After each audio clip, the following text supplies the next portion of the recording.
안녕하세요. 평범한 30대 여자입니다. 일상을 평범하게 살았다고 생각하는데 단 한 가지 평범하지 않은 것이 있다면 바로 이혼을 했다는 점이겠네요.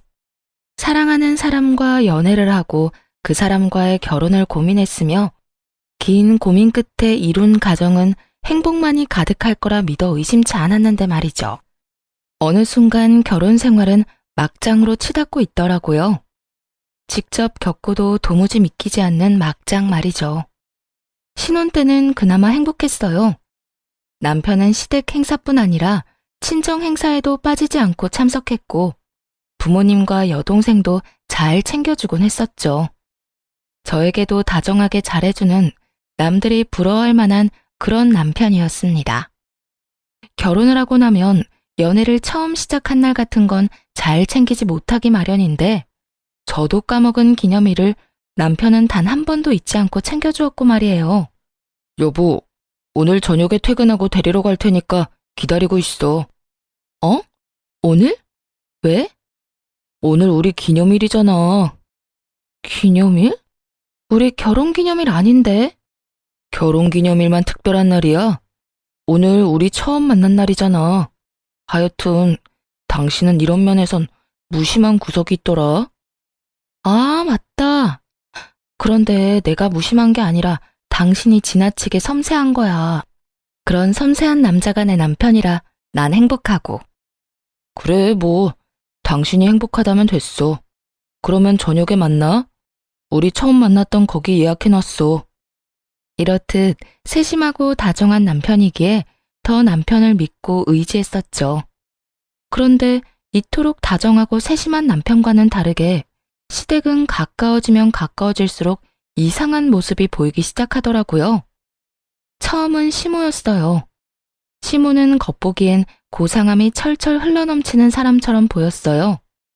집에서도 항상 단정한 차림에 기본적인 화장은 꼭 하고 있었고 말투 역시 상냥하고 나긋한 편이었죠. 이런 겉모습에 다들 시모가 아주 좋은 사람이라 알고 있지만 그 실체는 전혀 그렇지 않았죠. 거짓말을 밥 먹듯이 하는 추악한 사람이었습니다. 특히 시누이에 대한 거짓말이 심했어요. 시누이는 학창시절에 사고를 많이 치던 아픈 손가락이었다고 하더라고요. 성인이 된 후론 큰 사고는 치지 않았는데 그 대신 취업도 하지 않고 시댁과 남편에게 빌붙어 사는 그런 존재였죠. 시모는 이런 시누이를 주변에 이렇게 말하고 다니더군요. 우리 딸, 요즘엔 집에서 좀 쉬고 있어. 난 원래 다니던 회사도 좋다고 생각하는데 우리 딸은 그렇지 않은지 더 좋은 곳으로 이직하려고 지금 준비 중이야. 바쁜 딸이 쉰다니까 지금이라도 좀 데리고 있으면서 살 좀 찌웠으면 하는 김에 한동안 들어와서 살라고 했어. 그런데 막상 집에 들어와서는 자기가 나 밥 차려준다고 하도 고집을 부려서 내가 요즘 난감하다니까. 처음엔 제가 모르는 시누이가 또 있는 건 아닌가 생각했던 적도 있어요. 시모가 눈도 한번 깜빡이지 않고 거짓말을 해댔으니까요. 하지만 시모가 말하는 딸이 제가 알고 있는 그 시누이라는 걸 알게 되고 그와 동시에 시모의 본 모습도 알게 된 것이었죠. 시누이는 이런 시모의 마음을 아는지 모르는지 취업 준비도 하지 않은 채 일용직 알바만 다니며 번 돈으론 사치를 즐기곤 했어요. 한 번은 그런 시누이가 안타깝기도 해서 친구가 하던 옷가게에 소개해 준 적도 있었고요. 그런데 일주일도 되지 않아 친구에게 연락이 오더라고요. 고은아, 내가 진짜 웬만하면 참으려고 했는데 네 시누이 진짜 대단하더라. 어? 왜? 우리 시누이 사고 쳤어? 사고? 그냥 일반적인 사고면 내가 너한테 전화도 안 했을 거야. 네 시누이 출근하고 난 뒤부터 재고가 계속 안 맞는 거야. 그래서 혹시나 해서 창고 CCTV 돌려봤는데 글쎄 네 시누이가 창고 있는 옷 훔쳐가고 있더라. 한두 벌도 아니야. 그냥 손에 잡히는 대로 가지고 가더라니까. 그래서 앞으로 나오지 말라고 했어. 뭐? 그게 정말이야? 아, 정말 미안해. 난 진짜 그런 짓 할 거라곤 생각도 못했어. 얼마야? 내가 손해본 거 바로 입금해줄게. 아니야. 돈 받으려고 너한테 전화한 건 아니고 그냥 알고나 있으라고. 혹시나 다른 친구한테 소개해주려거든 고민 좀 더 해보란 말 해주려고 하는 거야. 그리고 네 신우이 성격으로 봤을 때 자기가 잘못한 이야기는 쏙 빼놓고 할 것 같아서 말이야. 하여튼 네 신우이 조심해. 옷 가져가는 CCTV 보여줘도 눈 하나 깜빡 안 하더라. 그래. 미안하고 고맙고 내가 참 면목이 없네. 하여튼 미안해. 기껏 소개해준 일자리에서 신우이는 도둑질이나 해버렸고 그걸 알자 몹시 화가 난 상태였습니다. 전혀 알지 못하는 곳에서 그딴 짓을 했다고 해도 기가 막히는데 다른 곳도 아닌 제 친구의 가게란 걸 뻔히 알면서 그딴 짓거리를 했다뇨. 저를 무시하는 것이 아니고선 도저히 그럴 수 없다고 생각했으니까요. 그런데 어이없게도 신우이가 오히려 화를 내며 연락을 해오더군요. 언니 친구 진짜 왜 그래요? 그까짓 옷까지 뭐 얼마나 한다고 사람을 그렇게 내쫓아요? 심지어 일주일 일한 돈도 안 주고 내쫓았다고요. 그렇지 않아도 친구한테 연락받았는데 아가씨 창고에서 옷 훔쳐갔다면서요? 그것도 7일 내내 말이에요. 참나, 그게 뭐 훔쳐간 거예요? 그냥 좀 가지고 간 거지. 어차피 안 팔려서 창고에 쌓아둔 옷 내가 좀 가지고 간 것뿐이라고요. 그걸 훔쳐갔다고 하는 거예요. 들어보니까 일주일 동안 일한 알바비보다 가지고 간 옷값이 훨씬 크다는데 그 돈은 어떻게 줄 건가요? 직접 가져다 줄 거예요? 아니면 계좌로 입금할래요? 뭐요? 내가 왜 돈을 줘야 해요? 말했잖아요. 나 알바비도 못 받았다니까요. 그렇게 알바비가 받고 싶으면 가지고 간 옷값을 다 주면 돼요. 그러면 알바비는 10원 한 푼 빼지 않고 입금될 거니까요. 어떻게 할지는 알아서 결정하고 내가 한마디만 더 할게요. 아가씨가 무슨 생각으로 그런 짓을 저질렀는지 모르겠는데 그건 엄연히 범죄예요. 만약 내 친구가 그 CCTV를 가지고 경찰서에 갔다면 일이 커질 수도 있었단 말이에요. 그러니까 앞으로는 어디에서 무슨 일을 하든 그런 짓은 하지 마세요. 언니, 지금 누굴 도둑년으로 모는 거예요? 내가 말했잖아요. 난 그저 창고에 쌓인 옷을 가지고 왔을 뿐이라고. 옷가게 창고에 쓸데없는 옷이 어디 있어요? 아까부터 말이 되는 소리를 해야 상대를 해주죠. 그리고 평범한 사람들은 주인 허락도 받지 않고 남의 물건을 함부로 가지고 오면 그걸 도둑질이라고 한다고요. 그러니까 제발 반성 좀 하고 앞으로 똑바로 좀 살아요. 신우이는 고함을 지르며 그런 것이 아니라며 따지고 들었지만 더 듣고 싶지도 않아 전화를 끊어버렸어요. 전화를 끊고 나서도 신우이의 상식이 도무지 이해가 되지 않더라고요. 친구에게 미안한 감정, 신우이에게 화가 난 감정 등 여러 감정으로 인한 화를 가라앉히고 있는데 남편이 집으로 들어오더군요. 저보다도 화가 더 많이 난 남편이요. 당신 진짜 너무한 거 아니야? 내가 오는 길에 막내랑 통화했는데 당신 우리 막내 도둑으로 몰아갔다며? 어떻게 다른 사람도 아니고 가족이 그럴 수가 있어? 무슨 이야기를 어떻게 들었는지 몰라도 아가씨가 도둑질한 건 팩트야. 그러니까 언성부터 낮춰. 나 지금 당신이랑 싸울 힘 없거든? 나는 힘이 넘쳐서 이러는 줄 알아? 내 동생이 억울하다는데 팩트는 무슨 팩트야? 증거 있어? 증거 있냐고.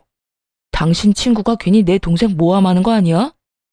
남편은 신우에게 무슨 말을 어떻게 들은 것인지 무작정 화부터 내며 증거 따위를 찾고 있더라고요. 일단 이런 일이 일어났다고 전해 들으면 차분히 사건의 전말에 관해 이야기부터 들어보는 게 정상 아닌가요? 신우이가 사고뭉칠한 사실을 저보다 오빠인 남편이 더 잘 알 텐데 동생 말만 듣고 와서 바르르 떨며 화를 내는 꼴이 꼴 같지도 않더라고요. 증거? 그래, 말 잘했다. 증거가 있어, CCTV. 거기에 당신 동생이 일주일 내내 창고에서 옷을 마구잡이로 가져가는 모습이 다 찍혀 있던데 직접 한번 볼래? 나도 전송받아서 봤는데 이건 뭐 변명할 필요도 없이 도둑질이더라. 어찌나 주변을 살피면서 큰 가방 안으로 옷을 쑤셔 넣는지. 난 당사자도 아닌데 얼굴이 화끈거리던데 당신도 보고 어떤지 나한테 말 좀 해줄래? 증거가 있다고 하니 당황스러웠는지 입을 꾹 다물더라고요. 남편의 심정을 아예 이해하지 못한 건 아니었어요. 남이 동생을 흉보는 꼴을 어느 누가 보고 싶겠어요? 하지만 저는 남이 아니고 가족이잖아요. 적어도 저와는 저리도 나를 세우고 말할 필요가 없다고 생각했거든요. 나를 세울 것이 아니라 차분히 대화를 하며 잘잘못을 똑바로 따져보고 앞으로 어떻게 해야 똑같은 일이 일어나지 않을지, 그리고 어떤 방향으로 시누이를 이끌어줘야 더 나은 인생을 살 수 있을지 의논하는 것이 더 현명한 상황이었죠. 그런데 남편 놈이 저리도 나를 세우며 화를 내니까 남편을 전혀 이해하고 싶지 않은 상황이 되어버렸습니다. 남편은 보여주겠다던 영상은 끝까지 보지 않았고 그 후론 시누이 이야기는 일절 꺼내지도 않았어요. 저 역시 시누이와는 거리를 두며 신경을 아예 꺼버리고 살았고요. 그날 이후 세심하고 다정하던 남편은 점점 변해가더군요. 남편들이 치사하게 굴면 끝이 없다던 친정과 시댁에 주는 용돈과 선물로 시비를 걸기 시작했어요. 우리 양갓집에 용돈 주는 거 말이야. 앞으로 당신 집엔 말고 우리 집에만 주는 걸로 하자. 뭐? 갑자기 왜? 주려면 똑같이 주고 그러지 않을 거면 아예 주지 말자고 했던 게 당신이었던 거 잊었어? 당신 지금 이러는 거 진짜 치사한 거 알지? 치사한 게 아니라 합리적인 거지. 우리 집엔 막내까지 책임져야 하니까 생활비가 훨씬 더 많이 필요한 반면에 당신 집은 처제가 취업도 했고 아파트까지 있잖아. 솔직히 장인어른 장모님은 돈 들어갈 곳도 없는데 용돈까지 드릴 필요가 뭐 있어? 제 여동생은 시누이와는 다르게 학창시절부터 속 한 번 썩인 적이 없고 대학교도 장학금을 받고 졸업을 해 대기업을 다니고 있었어요. 거기에다 청약으로 아파트까지 당첨이 돼 혼자 사는 중이었죠. 그런데 남편은 그걸 이유로 부모님께 드리는 용돈을 드리지 말자고 하더라고요. 동생이 집들이 할 당시 저와 함께 다녀올 때만 해도 이렇게 말했던 사람이 말이에요. 저제 보고 한동안은 부모님께 드리는 용돈 드리지 말라고 그래. 들어보니까 대출금도 꽤 있는 것 같던데 그거부터 얼른 갚아야 할 거 아니야. 부모님은 우리가 챙기고 처제는 일단 대출금부터 갚으라고 하자.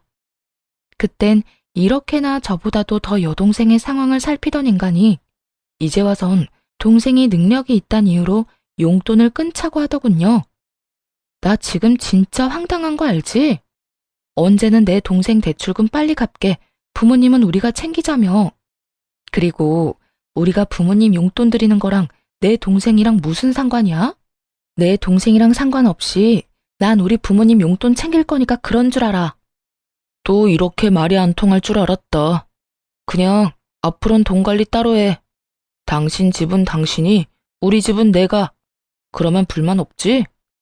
그래, 그렇게 해. 결론은 이거더라고요. 저보다 남편의 연봉이 조금 더 높았는데 그 조금도 나누어 쓰기 싫었던 것이었죠. 그 속내를 알고 나니 얼마나 치사스러운지 긴 말 섞고 싶지도 않더라고요. 그렇게 네 집은 네가, 내 집은 내가 챙기는 생활이 시작되었고 차라리 이게 더 편하다고 생각되며 그 생활에 적응이 될 무렵이었어요. 친정엄마가 울면서 전화가 왔더라고요.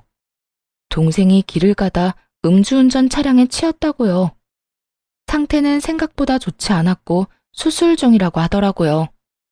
땡땡 병원인데 엄마랑 아빠가 너무 경황 없이 와서 아무것도 못 챙겨왔어. 입원 길어질 것 같으니까 당장 필요한 것 좀 대충 챙겨다 줘. 그렇다고 너무 급하게 서두르지 말고 천천히 와도 되니까 조심해서 와. 알겠지? 알겠어. 내가 대충 챙기긴 할 건데 필요한 거 문자로 보내줘. 전화를 끊고 나니 그제야 참았던 눈물이 쏟아져 나오더라고요. 아무런 설명도 없이 울고만 있으니 옆에서 통화 내용을 다 들은 남편이 차 열쇠를 챙기곤 이렇게 말하더라고요. 내가 데려다 줄 테니까 당신은 필요한 물건이나 잘 챙겨. 수건 좀 넉넉하게 챙기고. 그때 우리 엄마 잠깐 입원했을 때 보니까 수건 많이 필요하더라. 서두르지 말고 일단 급한 거 먼저 챙겨. 알겠어. 고마워. 근래 사이가 썩 좋지 않아 챙겨주는 것은 기대도 하지 않았는데 그래도 남편은 남편이구나 하는 생각을 했습니다. 그런데 제가 생각한 남편의 뜻이 남의 편이 되는 건 정말 한순간이더라고요. 그러지 않아도 동생 일로 마음 아픈 하루하루를 보내는 와중에 시누이가 찾아와 속을 긁기 시작하며 남편은 그야말로 남의 편이 되어버렸으니까요. 아가씨? 집까지 무슨 일이에요? 연락도 없이. 에이, 우리 사이에 연락까지 하고 와야 해요? 언니도 보고 싶고 오빠도 보고 싶어서 왔어요. 들어보니 언니 친정에 좋지 않은 일도 있다고 해서 겸사겸사 언니 얼굴도 볼 겸 해서요. 아, 그랬어요? 당신은 또 언제 그런 것까지 아가씨한테 말했대? 굳이 전하지 않아도 될 소식이라 생각해 남편을 보니 티나게 눈을 피하며 못 들은 척 하더라고요. 그때부터 조금 의심이 들긴 했어요. 분명 아가씨가 갑작스럽게 집으로 찾아온 건 이유가 따로 있을 거란 예감이 확 들었거든요. 두 사람은 시간을 두고 조심스럽게 본론에 접근하더라고요. 손가락 하나 까딱하지 않던 시누이가 저녁상을 차려준다고 난리를 부리더니 과일까지 손수갑과 대령해 오더라고요. 그리곤 속내를 꺼내놓기 시작했습니다. 저기 언니, 사실 내가 부탁이 있어요. 부탁이요? 무슨 부탁? 그게 언니 동생 사고 나서 병원에 있잖아요. 그러면 병원에 있을 동안 동생 차 쓸 사람도 없는데 제가 좀 쓰면 안 돼요?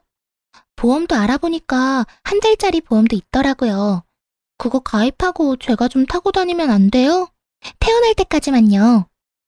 누구는 후유증이 남으면 어떻게 하나, 일상으로 복귀가 힘들어지면 어떻게 하나, 흉이 크게 지면 어떻게 하나 이런 고민을 하고 있는데 남편과 시누이는 동생의 사고 소식을 듣고선 이런 계획이나 세우고 있었더라고요. 동생이 큰 마음 먹고 뽑은 새 차를 어떻게 해서든 가지고 올 생각 말입니다. 거기에다 시누이가 장롱 면허인 걸 뻔히 아는데 새 차를 가지고 운전 연습을 하겠다는 그 심보가 참 얄밉더군요. 아가씨, 그 차 제 차 아니에요. 제 동생 차라고요. 제 차도 아닌데 제가 어떻게 아가씨한테 빌려줄 수가 있겠어요? 언니 동생, 언니 말 잘 듣잖아요. 언니가 병원에 가서 잘 좀 이야기해달라고요. 어려운 부탁도 아니잖아요. 시누이는 남편을 보며 눈빛으로 도움을 청했고 그 뜻을 알아차린 남편 역시 저를 설득하기 위해 노력하더군요. 그래, 당신한텐 어려운 일도 아니잖아. 막말로 당신 차 빌려달라는 것도 아니고 처제가 쓰고 있는 차 빌려달라는 것도 아니잖아. 그냥 처제가 퇴원할 때까지 지하 주차장에 놀고 있는 차 좀 빌려달라는 것뿐이야. 말이 되는 소리를 좀 해. 차가 망가진다고 쉽게 살 수 있는 물건도 아니고 어떻게 빌려달란 말을 해? 그리고 아가씨, 장롱 면허잖아요. 운전을 잘해도 고민스러울 텐데 초보 운전자한테 동생까지 설득해서 차를 빌려달라고요? 그것도 사고 나서 병원에 입원해 있는 애 차를? 전 절대 그럴 생각 없으니까 그런 부탁하려거든 얼른 가세요. 당신도 그만해 이제. 단호하게 그 자리에서 안 된다고 선을 그어버리자 시누이가 떼를 쓰며 난동을 부리기 시작하더라고요. 그러지 말고 그냥 좀 빌려줘요. 벌써 친구들한테 새 차 끌고 놀러 가자고 다 말해놨단 말이에요. 지금 만나는 남자한테도 나 차 있다고 다 말해놨는데 이제 와서 언니가 안 된다고 하면 나는 어떻게 해요? 운전 못하는 거야. 하면서 연습하면 다 된다고요. 이게 떼 쓴다고 해서 해결될 문제라고 생각해요? 그리고 아가씨, 이렇게 막무가내로 떼 쓰면 다 들어주는 거 아가씨 집에서나 통하지 나한테는 안 통해요. 지금 나이가 몇 살인데 부끄럽지도 않아요? 네, 저는 안 부끄럽거든요. 차만 얻을 수 있다면 하나도 안 부끄럽다고요. 오빠 말 들어보니까 한 달 뒤에 퇴원이라고 해도 운전까지 할 수 있는 상태 되려면 얼마나 걸릴지도 모른다면서요. 그러면 그 차는 지하 주차장에 계속 세워만 둬야 할 텐데 그럴 바엔 필요한 나한테 빌려주면 서로서로 다 좋잖아요. 아니요. 저랑 동생은 엄한 사람 손에 맡겨서 범퍼카 되는 꼴 볼 바엔 그냥 지하 주차장에 세워두는 게 더 좋아요. 그러니까 이만 돌아가 주세요. 더는 이런 다툼 하고 싶지도 않네요. 어린 아이처럼 떼를 써대는 시누이를 남편이 말릴 새도 없이 내쫓아 버렸어요. 밖으로 쫓겨난 신우이는 여전히 고함을 지르며 떼를 쓰고 있었고 남편은 화가 난 듯 저에게 따지고 들더라고요. 그까짓 차 얼마나 한다고 내 동생한테 이렇게까지 하는 거야? 그냥 좀 빌려주면 되는 거잖아. 혹시나 사고 나도 보험 처리해서 고치면 되는 건데 이렇게까지 빡빡하게 굴 거야? 그렇게 차를 주고 싶으면 당신 차나 줘. 그러면 되겠네. 내 동생 차보다 당신 차가 더 좋으니 아가씨도 좋아하겠네. 운전도 제대로 못하는 애가 어떻게 내 차를 운전해? 그러다 차 기스라도 나면 어떻게 하라고. 보험 처리하면 된다며. 내 동생 차는 쓰레기가 되든 걸레짝이 되든 보험 처리하면 되고 당신 차는 고작 기스도 허용이 안 되는 거야? 그런 게 아니라 당신도 잘 알잖아. 내가 내 차에 애착이 깊은 거. 그리고 처제랑 나는 상황이 다르지. 나는 출퇴근할 때 꼭 차가 필요하고 처제는 언제 다시 운전하게 될 줄 아무도 모르는 거잖아. 병원에서 한동안은 재활도 해야 한다고 했다며. 그러니까 지금부터 내 동생이 처제 차 끌고 다니면서 연습 좀 하다가 만약에 처제가 계속 운전이 힘들 것 같으면 그냥 내 동생한테 차 넘겨줘도 되고 다 내가 생각해서 세운 계획인데 당신은 왜 안 된다고만 그래? 남편은 어느 영화의 유행어처럼 다 계획이 있었더라고요. 지금은 빌리는 것이지만 훗날 동생이 차를 운전하지 못하게 되면 그 차를 그냥 신우이에게 넘길 계획 말이에요. 그 계획은 동생의 완치보단 후유증이 남길 바라는 속내가 가득했고 그 자리에서 남편의 뺨에 손을 대버렸습니다. 도저히 말로는 이 화를 설명할 순 없는 상황이었으니까요. 너 미쳤어? 지금 누구한테 손을 대? 미친 건 너랑 네 동생이겠지. 어떻게 된 인간들이 후유증이 남길 바라면서 그딴 계획을 세울 수가 있어? 아무리 공짜 차가 탐나도 그렇지. 그런 말까지 나한테 하는 건 아니지. 내 말이 틀린 것도 아니잖아. 의사도 그랬다며. 재활도 해야 하고 운이 나쁘면 후유증이 남을 수도 있다고 말이야. 어쩐지 병원에서 뭐라고 그랬냐고 계속 묻더니 이러려고 그렇게 물었구나. 내 동생 후유증 없게 우리가 최선을 다할 거니까 차 이야기는 꺼내지도 말고 내 동생 상태에 대해서도 물어보지 마. 한 번만 더 이야기 꺼내면 반대쪽 뺨도 날려버릴 테니까. 그날 이후 남편과 저의 사이는 걷잡을 수 없이 나빠졌고 거의 말도 하지 않는 관계가 되어갔어요. 당장이라도 그딴 인간들과 가족의 연을 끊어버리고 싶었지만 상황이 상황인지라 조금 미뤄두는 중이었죠. 그렇게 한 달이란 시간이 지났고 동생의 퇴원이 미뤄지며 필요한 물건을 챙길 겸 동생의 집에 가게 되었어요. 이것저것 챙길 것들을 다시 한번 체크하며 동생의 집으로 가는데 그곳에서 신우이를 보게 되었습니다. 그것도 제 동생 집에서 나오는 신우이를 말이에요. 신우이는 아직 어린아이와 함께였고 이게 무슨 상황인지 더욱 생각이 정리되지 않았어요. 신우이는 어떻게 제 동생 집을 알았으며 저 마스터키는 어떻게 구했는지 거기에다 저 묘하게 낯이 익은 아이는 누구인지까지 정말 하나부터 열까지 명확하게 답이 떨어지는 것이 없더라고요. 그날 밤 전 남편이 잠든 사이 남편의 지문을 이용해 휴대전화를 살펴보게 되었고 신우이와 나눈 카톡에서 모든 것이 어떻게 된 일인지 알게 되었습니다. 오빠, 그러면 나 여기서 한동안은 살아도 되는 거지? 그래. 처제 태어날 때까진 집도 비니까 거기서 지내. 지금은 한 달 예정이긴 한데 아마 한 달 넘게 있어도 될 거야. 퇴원 미뤄질 게 뻔하니까 말이야. 그러니까 너 차 타령 좀 그만해. 차 타고 놀러 가는 대신 친구들 집으로 불러 놀면 되잖아. 알겠어. 그런데 마스터키는 어떻게 구한 거야? 집이야 그때 집들이 때 와서 안다고 쳐도 마스터키는 구하기 쉽지 않았을 텐데. 네 세연이 지갑에 있던 거 빼왔지. 저번에 보니까 언니 필요할 때 언제든지 오라고 주더라고. 근데 네 세연이는 너도 알다시피 아무리 동생 집이라도 불편하다고 잘 안 가잖아. 아마 마스터키 있단 사실도 잊었을걸? 대박. 그러면 나 친구들 불러서 막 놀아도 되지? 남자친구한텐 내 집이라고 해야겠다. 요즘에 결혼 이야기 오가는데 일이야 이런저런 핑계대면서 쉰다고 하면 되지만 가진 게 없어도 너무 없는 건 핑계댈 게 없었거든. 이 집 사느라 돈 다 썼다고 하면 되겠어.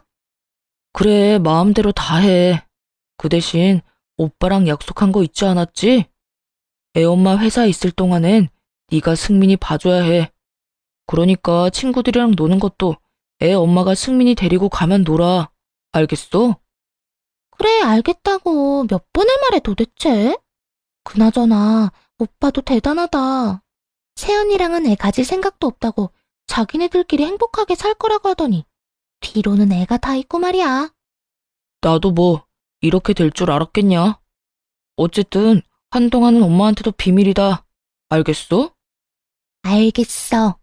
오빠 아들 승민이 잘 돌볼 테니까 알바비나 잘 입금해. 상간녀의 정체는 남아있지 않았지만 적어도 제가 궁금했던 모든 내용은 다 있더라고요. 동생의 집들이 때 참석을 해 집을 알고 있던 남편이 제 지갑에 있는 마스터키를 빼돌려 신우이를 동생의 집에 살게 한 것이었어요. 상간녀와 남편의 사이에서 생긴 아이를 돌보게 하면서 말이에요. 남편에 대한 실망감과 배신감은 정말 무엇과도 비교할 수 없는 정도였죠. 남편에게 큰 실망을 해 이혼을 생각했을 땐 적어도 눈물은 나오지 않았는데 남편에게 배신을 당하고 나니 눈물이 나더군요. 그날 밤 정말 얼마나 울었나 모릅니다. 아무리 눈물을 멈추려고 해봐도 멈추지가 않더라고요. 그렇게 눈물로 밤을 지새우고 남편 놈이 출근하자마자 흥신소에 의뢰했죠. 제 눈에서 눈물을 뺀 상간녀의 정체가 궁금했으니까요. 얼마 뒤 흥신소에서 연락이 왔고 상간녀의 정체는 제가 정말 예상도 하지 못한 여자더군요. 사모님, 일단 상간녀는 남편분이랑 한 회사에 다니고 있는 사람이더라고요. 회사엔 이미 결혼까지 하고 출산을 했다고 알려져 있고 결혼식은 스몰 웨딩으로 해 회사 사람들은 한 명도 초대하지 못했다 정도로 정리한 듯 했어요. 얼마 전엔 출산 휴가 끝내고 복귀한 상태고요. 남편분이 얻어준 집에서 애랑 같이 살고 있었습니다. 상간녀가 출근하면서 아이를 어린이집에 데려다주면 시누이가 오후엔 데리러 가서 그 후엔 애를 봐주고 있는 형태로요. 퇴근하면 상간녀하고 남편분이 아이를 데리고 돌아갔고요. 그리고 시누이분도 보통 아니던데요. 지금 시누이분이랑 결혼 이야기 오가는 남자는 시어머님이 소개해준 남자던데 이 남자 능력이 아주 좋은 남자더라고요. 그런데 사람 보는 눈은 없는 건지 시누이분을 좋은 대학 졸업해서 좋은 회사 다니다가 이직을 위해 잠시 쉬는 걸로 알고 있더라고요. 물론 그 집도 시누이분이 청약 당첨되어서 살고 있는 집으로 알고 있고요. 아마 결혼 이야기 오가고 어느 정도 결혼 확정만 되면 집은 세줬다고 하면서 사모님 시댁으로 다시 들어가서 결혼 준비할 모양이었어요. 이 정도면 알아볼 건 다 알아본 것 같긴 한데 혹시 모르니까 일주일 정도 더 알아보고 다시 연락드리겠습니다. 지인들에게 시누이가 굉장한 능력을 갖춘 딸이라며 자랑하던 시모는 결국 결혼 자리까지 그런 거짓말로 만들어냈더군요. 정말 참 대단한 집안 아닌가요? 입만 열면 거짓말인 시모, 능력에 비해 가지고 싶은 것이 많아 남의 것을 탐내는 시누이, 그리고 외도를 저지른 것도 모자라 밖에서 애까지 낳아 두 집 살림 중인 남편. 그때까진 전혀 몰랐는데 그때 보니 제가 막장 종합 선물 세트 같은 집안에서 살고 있었더라고요. 그 막장 집안을 산산조각 낼 계획을 세웠고 그날은 생각보다 일찍 다가왔어요. 미리 흥신소 직원에게 제 동생 집에 시누이의 예비 신랑이 오면 바로 연락을 달라 부탁을 해둔 상황이었어요. 그런데 며칠 지나지 않아 연락이 왔더라고요. 그 남자가 지금 집으로 들어갔다고요. 곧바로 동생의 집으로 향하며 경찰에 신고를 해버렸어요. 제 동생 집에 누군가가 허락도 없이 살고 있는 것 같다면서 말이죠. 신고를 받은 경찰은 즉시 집으로 출동했고 도착했을 때는 시누이가 자기 집이라며 딱 잡아떼고 있더라고요. 여기 제 집 맞다고요. 아, 그러니까요. 본인 집이 맞으시면 신분증이랑 이 집이 본인 집이라는 증거가 될 만한 서류를 보여달라고 몇 번을 말씀드립니까? 이것도 없다 저것도 없다고 하시면서 무조건 제 집이라고 하면 저희도 어쩔 도리가 없다고요. 어쩔 도리가 없으면 어쩔 건데요. 아니, 도대체 누가 신고를 한 거예요? 내 집에 내가 있겠다는데 누가 신고를 해? 자기야, 이게 다 무슨 일이야? 여기 자기 집 아니야? 자기 집이라며. 내 집 맞아. 여기 경찰들이 뭘 잘못 알고 찾아온 것 같은데 잠시만 기다려봐. 신우이는 경찰분 앞에서도 뻔뻔하게 거짓말을 하고 있었고 그런 신우이 앞에 모습을 드러냈어요. 이 집이 언제부터 아가씨 집이었나 모르겠네요. 여기 내 동생 집이라고요. 언니, 여길 어떻게... 그러면 신고한 사람이 언니였어요? 맞아요. 내가 신고했어요. 여기 내 동생 집이고 아가씨는 남이잖아요. 거기에다 이 집 쓴다고 허락을 맡은 적도 없고 무단으로 남의 집에 들어와서 자기 집이라고 사기까지 쳤네요.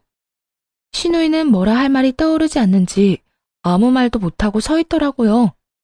그런 신우이에게 남자가 믿을 수 없다는 듯 닥달하기 시작했어요. 자기야, 이게 다 무슨 말이야? 그러면 다 거짓말이었어? 그게 사실은 여기 내 집은 아니야. 내가 거짓말하려고 한 건 아니었는데 자기는 워낙 능력이 좋은데 나는 내세울 게 없으니까 자기가 떠날까 봐 겁이 나서 그랬어. 자기가 내세울 게 왜 없어? 곧 대기업으로 이직도 한다고 했고 굳이 이직이 아니더라도 이것저것 하는 일도 많다던 사람이 그 정도면 능력이 차고 넘치잖아. 설마 그것도 다 거짓말이야? 원래라면 다 맞는다며 거짓으로 자신을 치켜 세우기 바빠야 할 신우이는 제 눈치를 살피느라 선뜻 입을 떼지 못하더라고요. 아마 신우이는 잘 알고 있었을 거예요. 거기에서 또 거짓으로 상황을 모면하려 했다간 제가 모든 사실을 낱낱이 다 밝혀버릴 거란 사실을요. 왜 아무 말도 못해? 그것도 다 거짓말이야? 도대체 나한테 한 말 중에 사실이 뭐야?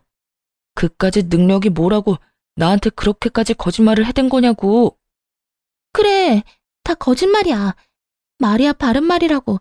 내가 능력도 개뿔 없어서 일용직이나 다니고 있다고 했으면 자기 같은 사람이 날 만나나 좋겠어? 막말로 자기도 내가 능력 되니까 만난 거 아니야? 신우이는 모든 걸 자포자기한 듯 모든 것을 실토하기 시작했고 남자는 더는 이야기 나눌 가치가 없다는 듯 집을 나가버리더라고요. 남자가 나가자 신우의 분노는 저를 향해 오기 시작했습니다. 언니 진짜 미쳤어요? 같은 가족을 경찰에 신고하는 사람이 어디 있어요? 가족? 너한테 가족은 내가 아니라 승민이 엄마겠지. 아주 사이좋은 가족이던데 뭘. 셋이 그렇게 좋아 죽던데 이제 와서 나한테 가족 타령이 하고 싶어? 양심도 없이? 아, 그것까지 다 알았어요? 그래서 날 경찰에 신고했어요?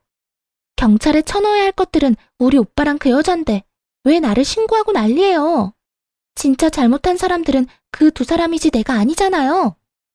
너도 잘못했지. 어찌되었든 이 집을 네 집인 양 허락도 없이 살고 있었잖아. 그러니까 경찰분들도 이렇게 출동하신 거고. 난 잘못한 거 없어. 난 그냥 카드 주면서 살라고 하길래 산 것뿐이라고. 난 억울해. 억울하다고. 마지막까지 신우이는 난동을 부렸고 경찰분들도 더는 말이 통하지 않는다고 판단하셨는지 그 자리에서 경찰서로 데리고 가더군요. 그 후 전 바로 남편의 회사로 찾아갔어요. 그리곤 상간녀에게 다가가 이렇게 말해주었죠. 승민이 엄마, 오늘은 반차 쓰고 애 데리러 가야 할걸? 애 봐주던 저희 신우이가 지금 무단 침입으로 경찰서에 갔거든. 뭐라고요? 누구신데 우리 승민이 이야기를 하세요? 아, 나 모르는구나. 나 승민이 아빠 와이프. 조강지처라고 해야 빨리 알아들으려나? 하여튼 승민이 아빠랑 아직까진 호적 같이 쓰고 있는 여자야. 사연을 들으며 얼굴이 새하얗게 질린다는 것이 어떤 얼굴일까 궁금했는데 실제로 보게 되니 상상보다 더 얼굴이 새하얗게 질려가더라고요. 이 말을 듣고 제가 누구인지 안 사람들은 수군거리기 시작했고, 이내 남편도 저를 향해 달려왔어요. 여보, 무슨 오해가 있나 본데 나가서 이야기하자. 어? 오해는 무슨? 다 알고 온 거니까 이상한 변명할 생각도 하지 마. 아 참, 승민이 아빠도 승민이 엄마랑 같이 가면 되겠다. 당신 동생 지금 경찰서 가서 승민이 어린이집 끝나도 못 데리러 가거든. 뭐? 내 동생이 왜 경찰서에 있어? 왜긴 왜야. 남의 집에 무단 침입했으니까 그렇지. 아마 당신한테 곧 연락 갈 거야.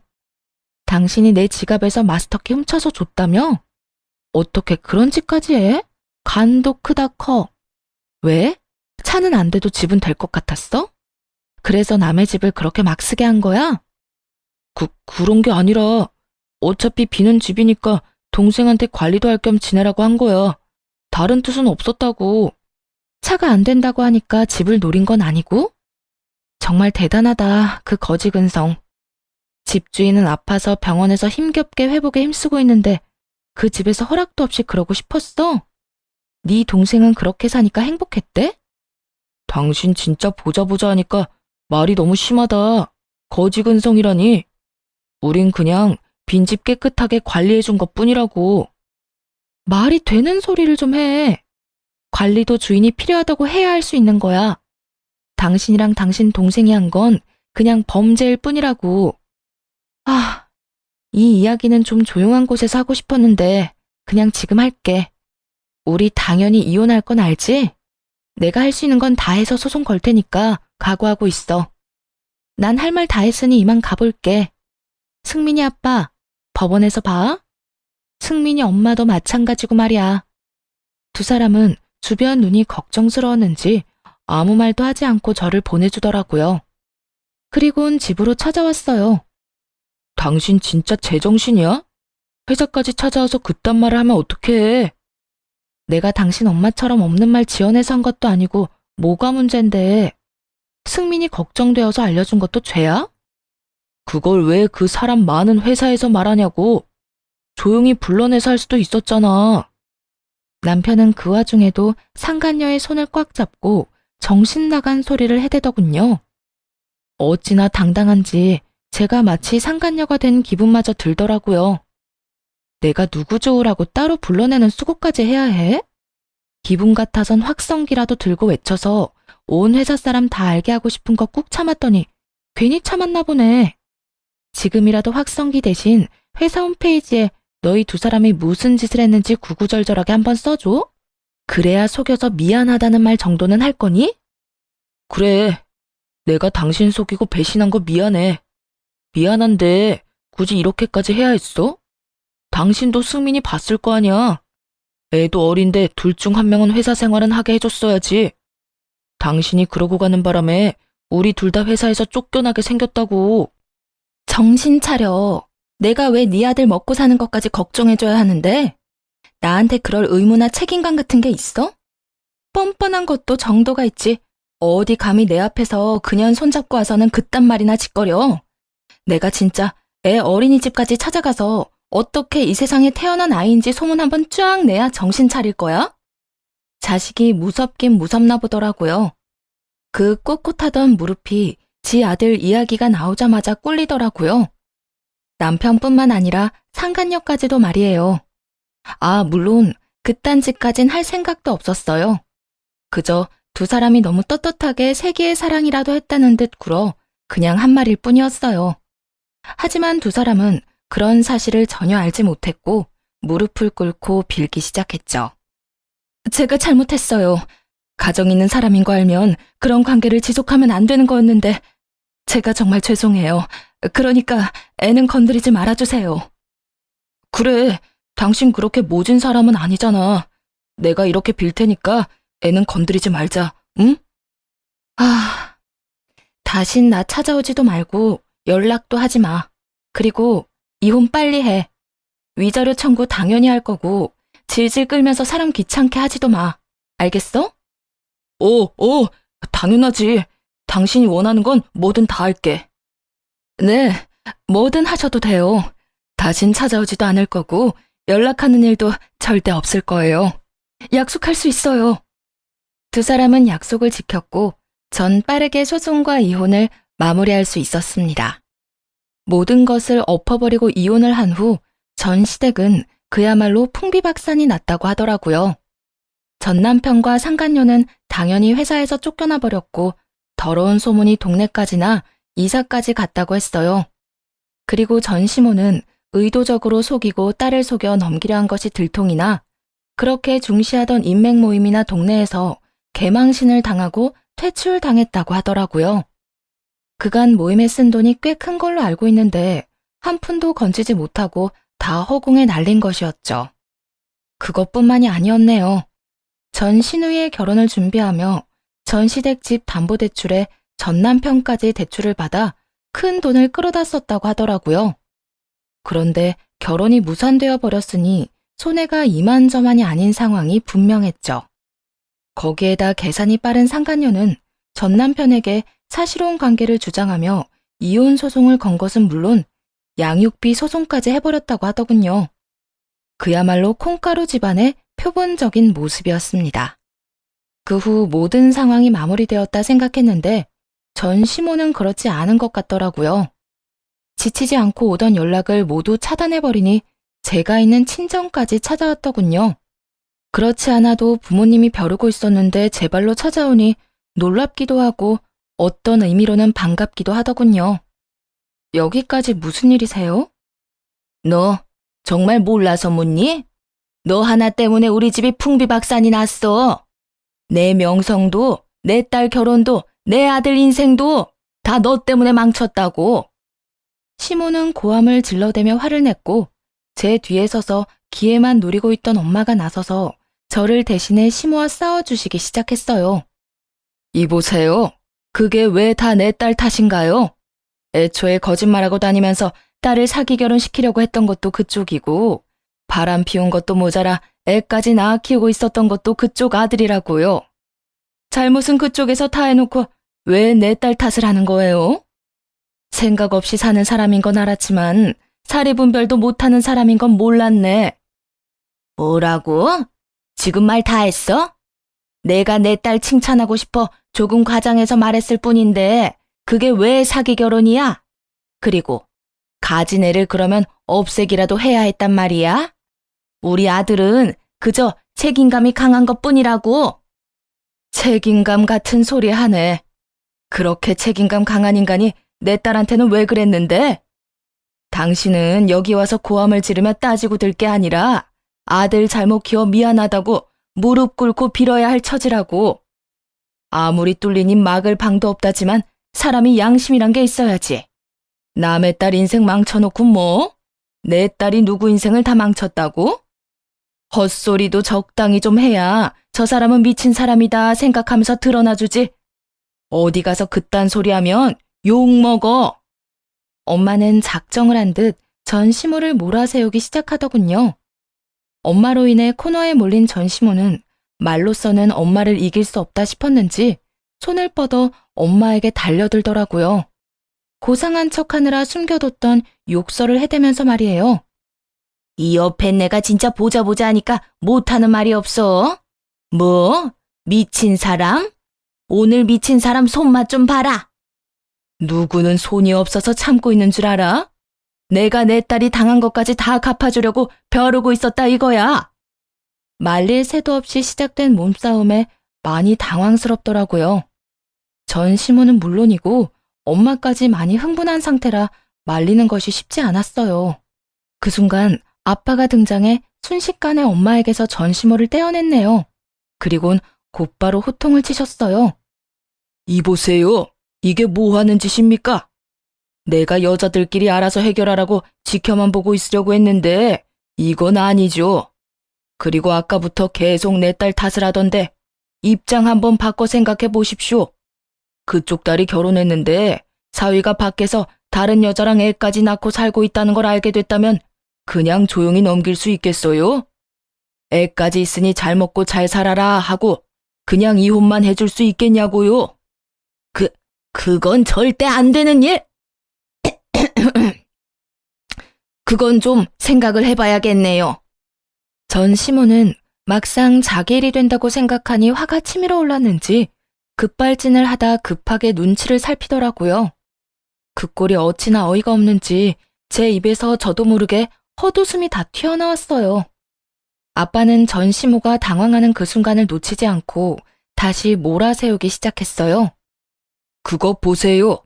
선뜻 대답이 안 나오죠? 결혼만큼 큰 문제가 이혼입니다. 그런 이혼을 온전히 그쪽 아들의 잘못으로 결정하게 됐는데 제 딸이 바보도 아니고 어찌 그냥 깔끔하게 이혼만 할 수 있었겠습니까? 집안이 그렇게 된 건 참 안타깝지만 들어보니 그쪽이나 그쪽 자식들이 저지른 잘못이 그대로 돌아왔다고 생각하고 앞으로 반성하며 사세요. 다신 찾아오지도 말고. 아빠는 강압적으로 닥달하기 시작했고 시모는 아무 말도 하지 못하고 돌아가더라고요. 아마 반성보단 겁을 먹어 돌아가는 듯 했지만 아빠 말을 새겨듣고 앞으론 인생 똑바로 살길 빌기도 했네요. 전 시모가 다녀간 후 전 남편도 찾아왔지만 말 한마디 섞지 않고 경찰을 불러버렸어요. 전 남편의 꼴은 정말 보고 싶지 않더라고요. 그리곤 이사까지 하며 그 연을 정말 완전하게 끊어내버렸습니다. 요즘 전 새로운 곳에서 아주 잘 지내고 있어요. 동생은 재활을 목적으로 한 운동은 계속하고 있긴 하지만 거의 정상 컨디션으로 다 돌아온 상태예요. 물론 일상생활도 무리 없이 가능한 상태이고 다시 회사에 다니며 사고 전과 다름없이 잘 지내는 중이죠. 전 현재 승진을 앞두고 있어요. 이혼을 하고 난 후 여러모로 안정된 생활을 되찾기도 했고 잡생각을 하고 싶지 않아 일에만 몰두하는 생활을 해서 그런지 일이 술술 잘 풀리더라고요. 그 덕에 동기 중 제일 빠른 승진을 앞두고 있네요. 이혼 도장을 찍을 때까지도 여러 걱정이 많았는데